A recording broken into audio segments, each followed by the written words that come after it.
हमें अपनी 7 पीढ़ियों का इतिहास मालूम है। मुझे अपनी 7 पीढ़ियों का इतिहास मालूम है, सारे बुज़ुर्गों के, सारे पूर्वजों के नाम, उनके बच्चों के नाम, और वो कहाँ कहाँ उनकी औलादें, सब पता है।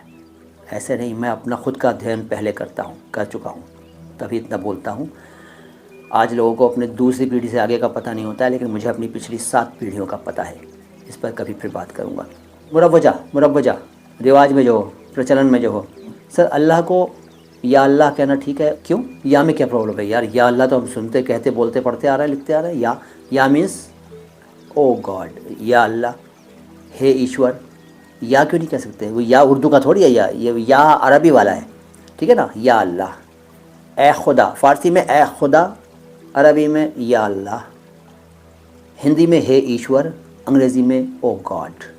इंसान चाहे तो हो कहीं का भी रहने वाला, उच्चारण पर कमांड हासिल कर सकता है। मैं ऐसे अनेक मित्रों को जानता हूँ। मेरे ऐसे अनेक मित्र हैं, जो कोई बंगाली है, कोई बिहार का है, कोई कहीं और का है, लेकिन हिंदी उर्दू इतनी ज़बरदस्त है उनकी कि कोई अंदाज़ा लगा नहीं सकता कि वो कहाँ के रहने वाले हैं। हाफिज़ा का मतलब याददाश्त, हाफिज़ा याददाश्त, मेमोरी।